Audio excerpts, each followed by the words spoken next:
It's good morning. This is a nice morning for us to read a nice story. This is a story by the name A Germ Destroyer. A Germ Destroyer. This is one of the stories in Rudyard Kipling's book, Plain Tales from the Hills, which I've been reading for you. Now, this A Germ Destroyer not a very long story, just about three and a half pages, one, two, three, four and a half pages. As a general rule, it is inexpedient to meddle with questions of state in a land where men are highly paid to work them out for you. This tale is a justifiable exception. We'll go with it as it is being told, and we'll figure out what that means. Once in every 5 years, as you know, we intend for a new viceroy. We means the Indian part of the government of the British government, which was ruling India. India was a colony of Britain, and they sent a bunch of people over to India to rule India. And once in every 5 years, these people would indent, means write to the mother country, England, and request them, please send us a new viceroy. Viceroy means the ruler who will be the head of the government. And each viceroy imports with the rest of his baggage. So the viceroy will bring his family, his furniture, his everything, personal matters, and along with that, he'll bring a private secretary. And this private secretary may or may not be the real viceroy. So that private secretary in reality will run all the details. The viceroy will just take his salary and attend official functions and enjoy life. He doesn't have to do anything. Just take money. That's why he is appointed there, because he is a special favorite of the queen or king or whoever. That's how they were looting India, just taking money for nothing. Now, this private secretary has to take care of everything. He will know every little bit of detail which happened, which was omitted, which has to be done, etc. So the private secretary may be the real person doing all the functions of the viceroy. Or he may just also neglect it. Nobody would dare ask him. So if he doesn't do anything, nobody will ask him. If he takes too much interest and controls everything, then that is his power. Fate looks after the Indian Empire because it is so big and so helpless. So the Indian Empire was so big and it was so helpless because all the power has been taken away from all the local people, and they were concentrated in the ruling council of the empire. And that council was headed by the viceroy. So only the viceroy and his council could take any decisions or do anything. And the rest of the people were just there and they couldn't do anything. If they did anything, they'll be punished. So fate looks after the Indian Empire because it is so big and so helpless. There was a viceroy once who brought out with him a turbulent private secretary. Turbulent means he was always active and doing so many things. A hard man with a soft manner and a morbid passion for work. This secretary was called Wonder, John Fennel Wonder. The viceroy possessed no name, nothing but a string of counties and 2/3 of the alphabet after him. So the viceroy would be so and so, viceroy of India, and baron of this county, that county, other county, any other county, and he was neither KBE, KBA, KBA, all the alphabets. That is all his title. That is how he was known as. So the viceroy possessed no name, nothing but a string of counties. That is so and so is a baron of this and the earl of this and that of that, and of all the counties. and alphabets. He said in confidence that he was the electroplated figurehead of a golden administration. So he was himself saying, he would himself say secretly, privately, that he was the electroplated figurehead. He was just a figurehead of the golden administration. And he watched in a dreamy, amused way Wonder's attempt. Wonder is his private secretary. He would just be watching as Wonder did all his things. Wonder's attempts to draw matters which were entirely outside his province into his own hands. Now, this Wonder was a very busybody, and he would say, "Oh, why that is not correct? So I must do it." It's not his job at all. Somebody else is supposed to do it.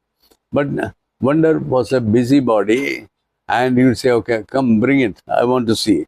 And he'll pull it into his own affair. Like that, he would put everything from all around into his affairs. So the Viceroy would watch in amused wonder. In an amused way, Wonder's attempts to draw matters which were entirely outside his province into his own hands. When we are all cherubim together, said His Excellency once, cherubim, those little angels who flutter around Jesus or Mary, when we are all cherubim around God, when we are all cherubim together, my dear good friend Wonder will head the conspiracy for plucking out Gabriel's tail feathers or stealing Peter's keys. So Gabriel is the archangel, and Peter is the first what is his name? The Jesus. What do you call the apostles or the? Yes, Peter was the first apostle. He was the rock on which the church was built. So Gabriel is the archangel. So this Wonder, the private secretary, was a busybody. Even if he were with God and fluttering around God's throne, he would look at, oh, Gabriel is here, he has got feathers, pluck it out. And Peter is the holder of the keys to the heaven. So he would like to steal the keys from Peter. If he does that, then I shall report him. Until then, this man, who was the actual Viceroy, would not even bother. He would let this private secretary Wonder to do whatever he liked. But though the Viceroy did nothing to check Wonder's officiousness, other people said unpleasant things. Maybe the members of council began it. But finally, all Shimla agreed that there was too much Wonder and too little Viceroy. There was too much Wonder and too little Viceroys. The Viceroy was not allowed to be seen or doing anything. Wonder, the secretary, was all over the place. So too much of Wonder. So Wonder was always quoting His Excellency. It was His Excellency this, His Excellency. His Excellency is the title by which the Viceroy was referred to. You don't say Mr. So-and-so Viceroy. No, you always say His Excellency. And the monarch, the king or queen, was always called Your Majesty, His Majesty. So that's the way the English customs and way of etiquette was. So it was His Excellency this, His Excellency that, in the opinion of His Excellency, etc., etc. The Viceroy smiled, but he did not heed. He said that so long as his old men squabbled with his dear good Wonder, they might be induced to leave the immemorial East in peace. So, if they did not agree, if the council members did not agree with the Secretary Wonder, then they can go. But Wonder will continue to do all his mischief. No wise man has a policy, said the Viceroy. No wise man has a policy. A policy is a blackmail levied on the fool by the unforeseen. I am not the former, and I do not believe in the latter. This is the Viceroy saying, no wise man has a policy. A policy is the blackmail levied on the fool by the unforeseen. And I am not a fool, and I do not believe in the unforeseen. I do not quite see what this means unless it refers to an insurance policy. Perhaps it was the Viceroy's way of saying, lie low, don't be seen. That season came up to Simla one of those crazy people. That season, some of those crazy people came up to Shimla with only one single idea. Shimla is the hill station high up in the Himalaya mountains in the north of India. And that is where the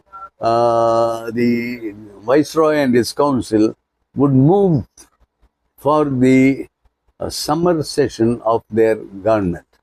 Whatever little they did, they would go to Shimla because it was a hill station. It was cool, pleasant, and large meadows and forests and rivers, and they could enjoy life there. The entire purpose of the British government and the council was to enjoy life and take money from the local people and impoverish them. That they did. So, that season, some of the crazy people went up to Shimla from Delhi or from Calcutta. The government used to be in Calcutta.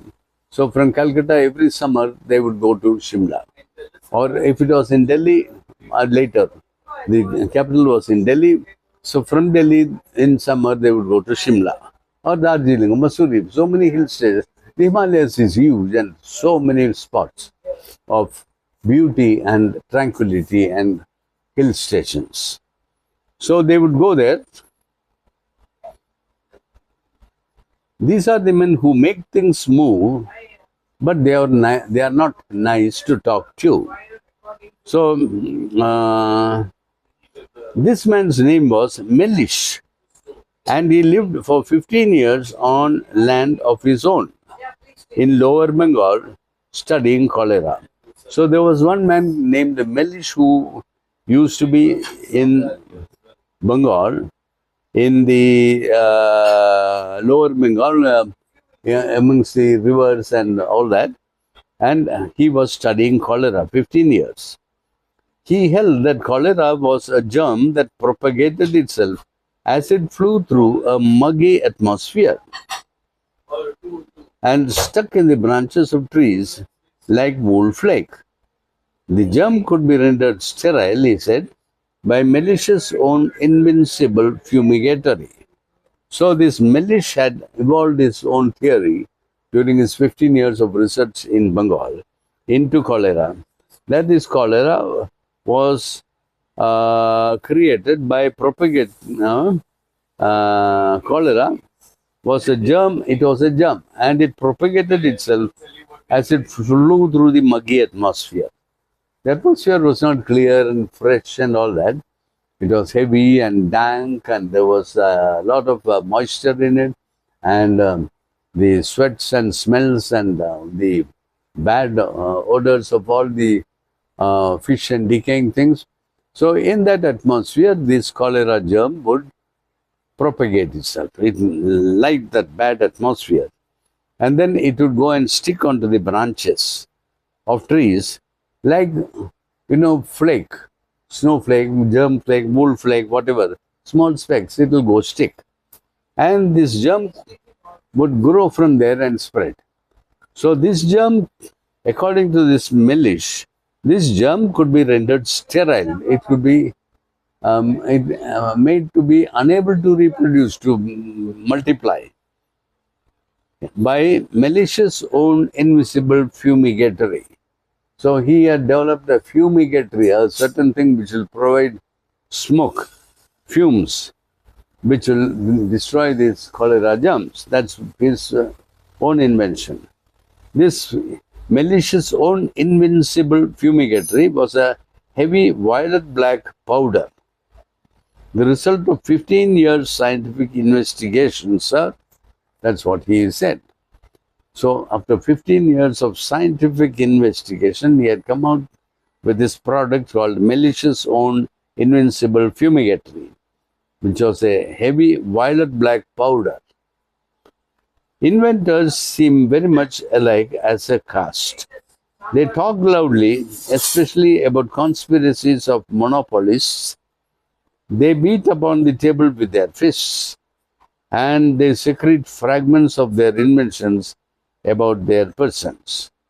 Oh, so that's a description of the inventor. Any inventor they're all similar. They talk loudly, and they'll talk about how the other people will create conspiracies to destroy his invention. And they will bang upon the table with their fists, and all over their body there'll be bits and of traces of whatever is their invention. Melish said that there was a medical ring at Shimla headed by the Surgeon General, who was in league apparently with all the hospital assistants in the empire. I forget exactly how he proved it, but it had something to do with skulking up to the hills, and what Melish wanted was an independent evidence of the Viceroy. Steward of Her Most Gracious Majesty the Queen, sir. So Melish went up to Shimla with 84 pounds of fumigatory in his trunk. So this Melish had done 15 years of research in Bengal, and he had developed this fumigatory powder, which was a wonder powder. And his theory was that there is always somebody who wants to put down the new invention because he has got his own idea about something. He is the monopolist. So this Melish went up to Shimla with a trunk filled with 15 pounds. Let me see.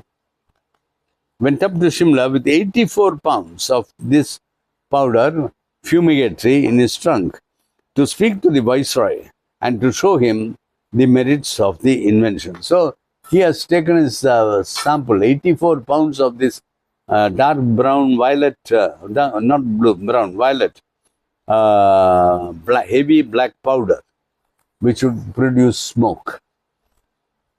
He wanted to meet the Viceroy and explain to him and display his invention. But it is easier to see a Viceroy than to talk to him, unless you chance to be as important as Melish of Madras. So when Madras, this guy Melish, how is Madras? He was in Bengal, I don't know. He was a 6,000 rupee man, so great that his daughters never married. Now 6,000 rupees in those days would be around 60 lakhs or 6 crores of today, or maybe 60 crores of today, because the value has changed over the years. This must have been 200 years ago, maybe. It doesn't say a date. Okay. So this Melish was 6,000 rupee man. He was given a salary of 6,000 rupees to do the research in Bengal, and he had developed this powder. So he was so rich that his daughters never married. They contracted alliances. He himself was not paid. He received emoluments, and his journeys about the country were tours of observation. He didn't have to pay for anything. When he traveled, it was for observing and collecting data. And his salary was not a salary check, it was an emolument. You know, it's all higher terminology to aggrandize these people and what they were doing. His business was to stir up people in Madras with a long pole, as you stir up tench in a pond. And the people had to come up out of their comfortable old ways and gasp. This is enlightenment and progress. Isn't it fine? He would ask. Then they gave Melish statues and jasmine garlands in the hope of getting rid of him. So he would go to Madras and he would stir up people by talking to them, calling them for meetings and all, just like you use a long rod to stir up a pond, all the muck inside it. And the people would then give him garlands and bouquets of flowers and gifts and all that so that he'll go away. They were not interested in him coming there or speaking to them. The moment he came, they wanted to get rid of him. So they gave statue, they put a statue of him and put a garland on it. And they would give him bouquet and etc. and send him off. Mellish came up to Simla to confer with the viceroy. That was one of his perquisites. The viceroy is a very big man. He was the king for the colony. India was the colony. The king or the queen was in England, in London, Buckingham Palace, and representing that monarch was the viceroy. And the viceroy was the king as far as India was concerned. So people could not easily talk to him. They could see him when he came for functions and parade and all that, all in his grand attire with all his decorations. But this Mellish could talk to him because he was very important in the scheme of things.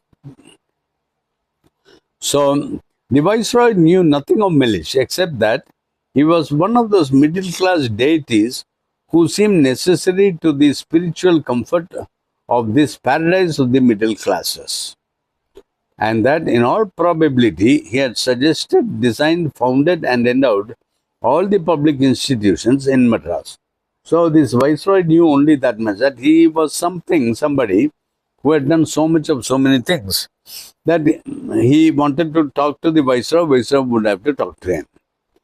Which proves that His Excellency, though dreamy, had experience of the ways of 6,000 rupee men. And he was a 6,000 rupee man, because that means he was worth that. Other people like the employees were paid 100 rupees or 10 rupees, 50 rupees. Mellish's name was E. Mellish. With Mellish was an E.S. Mellish.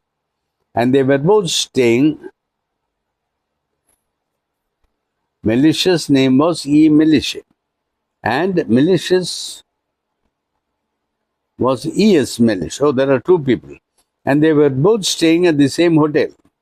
And the fate that looks after the Indian Empire ordained that wonder should blunder and drop the final E, that the chaprasi should help him, and that the note which ran, my God, there is some confusion here. So it seems there are two Mellishes. One is a Mellish with a M-E-L-L-I-S-H-E, and the other is a Mellish with M-E-L-L-I-S-H without the E. And he is called E.S. Mellish. The first one is E. Mellish. And they were both staying at the same hotel.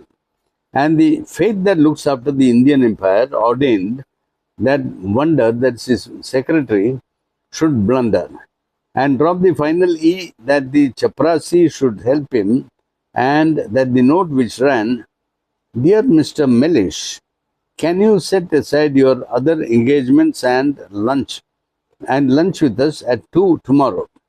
His Excellency has an hour at your disposal then." So this wonder, the secretary to the viceroy, wrote to Mr. Mellish, fixing up lunch appointment at 2 tomorrow. So in writing that note, he forgot to add the E at the end. So here, "Dear Mr. Mellish," M-E-L-L-I-S-H, no E. And Mellish is invited to come for lunch tomorrow. His Excellency, that the Viceroy, has an hour at your disposal. So Mellish can talk to the Viceroy for an hour. And that the note which ran this should be given to Mellish with the fumigatory. So he said, that man who has a fumigator, the fumes, give it to him. So somebody took it. He nearly wept with pride and delight, and at the appointed hour scattered to Peterhof. So this Mellish was delirious when he received this invitation, because to see the Viceroy was difficult, to talk to him was, wow, beyond imagination. Now he is being invited for 1 hour for lunch and a discussion with the Viceroy. That was too much. So he was delirious. And at the appointed hour, he cantered to Peterhof. I think Peterhof is the place where this Viceroy was putting up, with a big paper bag full of fumigatory in his coat tail pockets. So he had carried 84 pounds of fumigatory powder. He put plenty of that in a paper bag and put it into his coat tails. You know, they used to wear long-tailed coats, and in the tail there would be pockets. So in that he put that paper bag full of fumigatory. He had his chance, and he meant to make the most of it. Mellish of Madras had been so portentously solemn about his conference that Wonder had arranged for a private tiffin. No ADCs, no Wonder, no one but the Viceroy. So this Mellish had been so highly regarded that the the secretary Wonder had arranged for only the Mellish and the Viceroy to be there. Even his secretary, the Wonder, would not be there. And no one but the Viceroy, who said plaintively that he feared being left alone with unmuzzled autocrats like the great Mellish of Madras. So the Viceroy was a little bit perturbed and fearful that he'll be alone with this Mellish. But his guest did not bore the Viceroy. On the contrary, he amused him. Mellish was nervously anxious to go straight to his fumigatory and talked at random until tiffin was over, and His Excellency asked him to smoke. The Viceroy was pleased with Mellish because he did not talk shop. He did not talk the usual dribble. He was talking about his invention only, and the Viceroy was able to manage it very well. So they had the tiffin, that is whatever was given. They ate and drank whatever, that was good. Then they had they smoked the cheroots, and as soon as the cheroots were lit, Mellish spoke like a man beginning with his cholera theory, reviewing his 15 years scientific labors, the machinations of this Shimla ring, and the excellence of his fumigatory, while the Viceroy watched him between half-shut eyes and thought, evidently this is the wrong tiger, but it is an original animal. So the Viceroy was amused, and he listened to all the prattle of this Mellish with half amusement, half closed eyes. And Mellish's hair was standing on end with excitement, and he stammered. He began groping in his coattails, and before the Viceroy knew what was about to happen, he had tipped the bagful of his powder into the big silver ashtray. So there was an ashtray there because they were having the cheroots, smoking cheroots after their tiffin. And into that ashtray, this Mellish dumped a whole quantity of his fumigatory. Judge for yourself, sir, said Mellish. Why, Your Excellency shall judge for yourself. Absolutely infallible, on my honor. And then he plunged his lighted end of his cigar into the powder, which began to smoke like a volcano and send up fat, greasy wreaths of copper-colored smoke. So that powder started burning, smoking. In 5 seconds, the room was filled with the most pungent, sickening stench, a reek that took fierce hold of the trap of your windpipe and shut it down. Oh God, it was very dark, very heavy, and very bad smell, stench. The powder hissed, fizzed, and sent out blue and green sparks, and the smoke rose till you could neither see, nor breathe, nor gasp. Mellish, however, was used to it. Nitrate of strontia, Your Honor, baryta, bone meal, etc. 1,000 cubic feet of smoke per cubic inch of powder. Not a germ could live. Not a germ after that, Your Excellency, said Mellish. But His Excellency had fled. He had run away from the room and was coughing at the foot of the stairs. He has gone out, gone down the steps, and he was coughing at the foot of the stairs. While all Peterhoff hummed like, who is this Peterhoff? Hummed like a hive. Oh, Peterhoff is a place, I think. They hummed like a hive. It was going on as usual. Red Lancers came in, and the head chaprasi, who speaks English, came in, and mace bearers came in, and ladies ran downstairs screaming. Oh, so it was an emergency. So the police, all the Red Lancers, the mace bearers, and all came in to see what is all this smoke. And the ladies in the house, they all ran downstairs screaming. Ladies, fire, fire, they were screaming, for the smoke was drifting through the house and oozing out of the windows and bellying along the verandas and wreathing and writhing across the gardens. No one could enter the room where Mellish was lecturing on his fumigatory till that unspeakable powder had burned itself out. So Mellish was there in that smoke and he was lecturing, but the Viceroy had gone. He didn't even know that, and he was going on talking until the smoke all dissipated. Then an aide-de-camp, that means the personal assistant of the Viceroy, who desired the Victoria Cross, rushed through the rolling clouds and hauled Mellish into the hall. The Viceroy was prostrate with laughter. The Viceroy found it so funny and could only waggle his hands feebly at Mellish, who was shaking a fresh bag full of powder at him. Gracious, glorious, glorious, said His Excellency, sobbing. Not a germ, as you justly observe, could exist. I can swear it. A magnificent success. So the Viceroy was so impressed, and he said, glorious, glorious. Not a single germ could exist after that success. So then he laughed until the tears came, and Wonder, who had caught the real Mellish snorting on the mall, entered and was deeply shocked at the scene. But the Viceroy was delighted because he saw that Wonder would presently depart. Mellish with the fumigatory was also pleased, for he felt that he had smashed the Simla medical ring.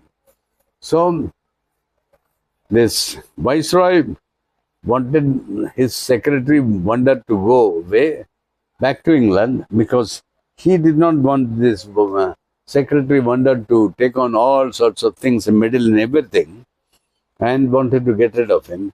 And this Mellish wanted to prove that the conspiracy of the monopolists who wanted to scotch to put down the new invention. So Mellish was very happy. Few men could tell a story like His Excellency when he took the trouble. And his account of my dear good Wonder's friend with the powder went the round of Shimla, and flippant folk made Wonder unhappy by their remarks. So the Viceroy was good at telling stories during the dinner and after dinner, and etc. And he really made this so famous. My dear good Wonder's friend with the powder, and that story became very popular amongst the circles of the English people. But His Excellency told the tale once too often. for Wonder. Wonder didn't like it too much. Wonder was unhappy that his name was being bandied about, and he was the butt end of jokes. So once, after the Viceroy had told it so many times, what Wonder did, as he meant to do, it was a CP picnic. Wonder was sitting just behind the Viceroy. As I really thought for a moment, wound up His Excellency, that my dear good Wonder had hired an assassin to clear his way to the throne. So, so the Viceroy was telling, uh, it was a picnic, and the Viceroy was sitting, and behind him was this Wonder, and the Viceroy is saying that uh, uh, my good Wonder has hired an assassin to clear the way to the throne, so that he can become the king. Yeah, everyone laughed, but there was a delicate sub-tinkle in the Viceroy's tone, which Wonder understood. He found that his health was giving way, and the Viceroy allowed him to go and presented him with a flaming character for use at home among big people. So he was given a magnificent award for that and sent home, because the Viceroy was happy that he was going away, and he could enjoy that there. My fault entirely, said His Excellency in after season. So when he was talking after dinner or something, with a twinkle in his eyes, he said, my fault entirely. My inconsistency must always have been distasteful to such a masterly man. So Wonder, the private secretary to the Viceroy, got hold of somebody to assassinate everybody to become the monarch. That was the story the Viceroy was telling.